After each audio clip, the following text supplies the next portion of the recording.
এই মুহূর্তের সবচেয়ে বড় খবর HD Live 24/7 এ। बड़ी खबर। Breaking news now on HD Live 24/7। আগরতলায় মা ত্রিপুরেশ্বরী গোল্ড প্লেটেড জুয়েলারি শোরুমের রাজকীয় উদ্বোধন। ফিতে কাটলেন মেয়র দীপক মজুমদার। রাজধানী আগরতলার বুকে পথ চলা শুরু করল নতুন অলংকার প্রতিষ্ঠান মা ত্রিপুরেশ্বরী গোল্ড প্লেটেড জুয়েলারি। সম্প্রতি এক জাঁকজমকপূর্ণ অনুষ্ঠানের মধ্য দিয়ে এই নতুন গোল্ড প্লেটেড জুয়েলারি শোরুমের আনুষ্ঠানিক উদ্বোধন করলেন আগরতলা পুর নিগমের মেয়র দীপক মজুমদার।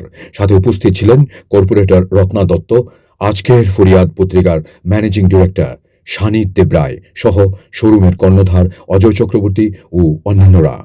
ফিতে কেটে শোরুমের দ্বারোদ্ঘাটন করেন মেয়র দীপক মজুমদার। এই নতুন বাণিজ্যিক উদ্যোগকে সাধুবাদ জানান। অনুষ্ঠানে বক্তব্য রাখতে গিয়ে আজকের ফরিয়াদ পত্রিকার ম্যানেজিং ডিরেক্টর শানিত দেবরায় আশা প্রকাশ করেন যে আধুনিক ফ্যাশন ও সাধ্যের মধ্যে সুন্দর গহনার সম্ভার নিয়ে এই শোরুমটি পথ চলা শুরু করেছে এবং খুব দ্রুতই ক্রেতাদের মন জয় করতে সফল হবে। আগরতলা শহর ক্রমেই বাড়ছে।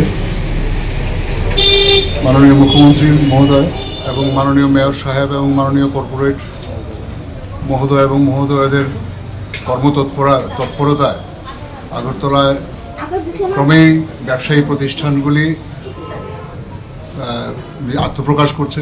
এটা একটা শহরের বেড়ে ওঠার লক্ষণ। এই যে লক্ষণটি সেটা প্রমাণ করে আগরতলা শহর ক্রমশই সমৃদ্ধ হচ্ছে। আগরতলা শহর অন্যান্য শহরকে তুলনা দেওয়ার জন্য প্রস্তুত হচ্ছে। এটা আমাদের পক্ষে খুব একটা আনন্দের বিষয়। আজকে শ্রী রামকৃষ্ণরা ত্রিপুরেশ্বরী গোল্ড প্লেটেড জুয়েলারির এই যে উদ্বোধন, এই উদ্বোধন উপলক্ষে এখানে শ্রদ্ধেয় মেয়র মহোদয়, শ্রদ্ধেয় কর্পোরেট মহোদয় আছেন এবং এর যে কর্ণধার উনি আমাদের সামনে আছেন। সব মিলিয়ে এটা একটা আনন্দমুখর অনুষ্ঠান। আমি এই প্রতিষ্ঠানটির উত্তরোত্তর সাফল্য কামনা করি। এদিন শোরুমের কর্ণধার অজয় চক্রবর্তী জানান, বর্তমান যুগে ফ্যাশন সচেতন মানুষের পছন্দের কথা মাথায় রেখেই এই শোরুমের পথ চলা। এখানে অত্যন্ত নিখুঁত ও আকর্ষণীয় ডিজাইনের সব ধরনের গোল্ড প্লেটেড জুয়েলারি পাওয়া যাবে। বিয়ে, উৎসব কিংবা দৈনন্দিন ব্যবহারের জন্য আধুনিক ও সাবেকি ডিজাইনের এক বিপুল সম্ভার রাখা হয়েছে শোরুমে, যা সাধারণ মানুষের সাধ্যের মধ্যেই মিলবে। নতুন এই শোরুমকে কেন্দ্র করে উদ্বোধনের দিন থেকেই ক্রেতাদের মধ্যে ব্যাপক উৎসাহ উদ্দীপনা লক্ষ্য করা গেছে। Bureau report, HD Live 24/7।